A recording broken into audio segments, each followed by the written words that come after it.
Good day everyone.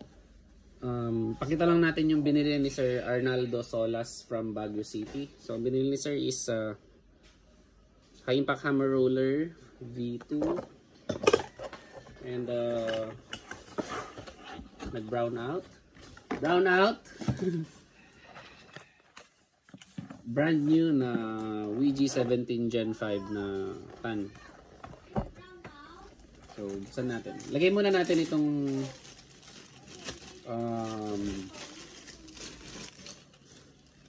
hammer roller bago natin siya i-test. Yes anak, come here. Yes, okay. Then yan. Okay. So unahin muna natin tanggalin yung screw dito.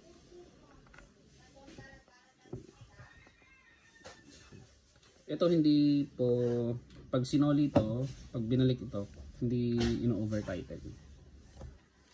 Katulad nga ng lagi kong sinasabi, self-locking screw yan.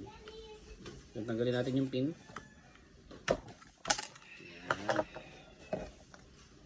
Okay. Dahan-dahan, baka tumansik yung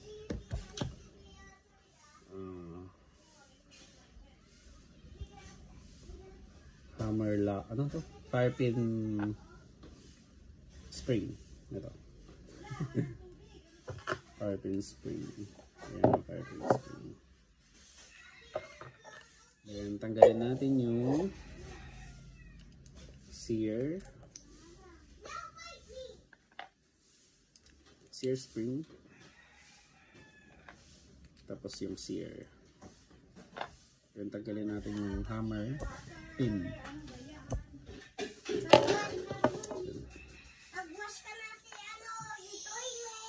Thread. I'm doing ako, no? Then yung hammer spring, knocker lock, knocker, valve knocker, and then yung hammer roller na stock. Tanggalin natin to. Uwi ito sa inyo. Babalik ito sa inyo, sir. Then kapit natin yung high impact hammer roller na V2. And then yung hammer spring. Then yung fire pin knocker. And then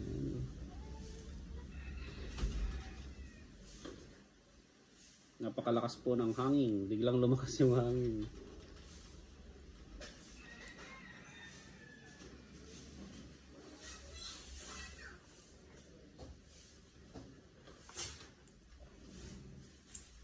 Oops.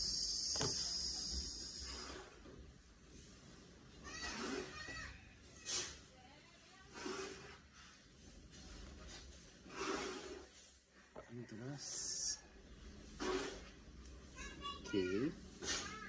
Then yung sear spring.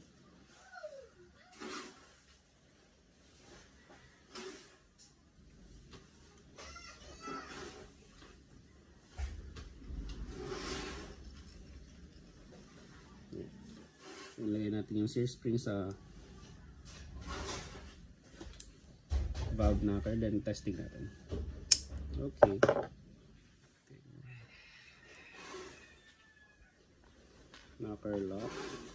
Knocker lock spring. Ilagay na natin.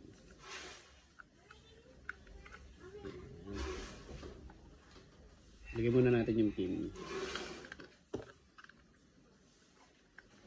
Okay.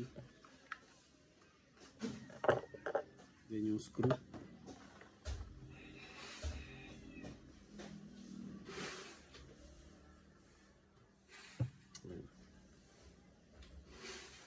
Pasensya na, hindi magnetic tong screwdriver to.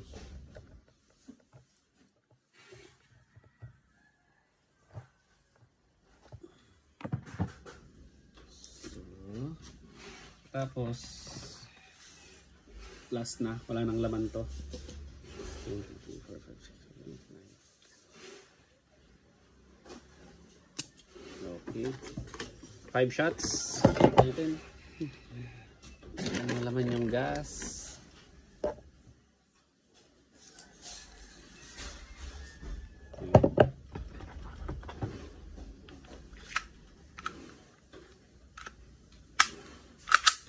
Okay. Yan. Kita nyo. Naging smoother yung pag balik ng slide. Yan. Tsaka ang pre-prevent ng high impact hammer roller is yung laging pagtama dito. Ito. Yan. Laging tatamaan yan. Kapag yung stock hammer roller or bearing roller ang ginamit nyo, magka-crack to later on. Ito. Itong part na to. Pag nag-crack to, magsisimulang malfunction, mag full auto yung unit ninyo. So, ito. Testing natin. For Sir Arnaldo of Baguio City.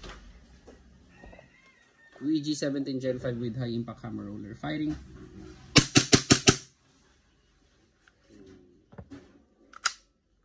Thank you very much, sir.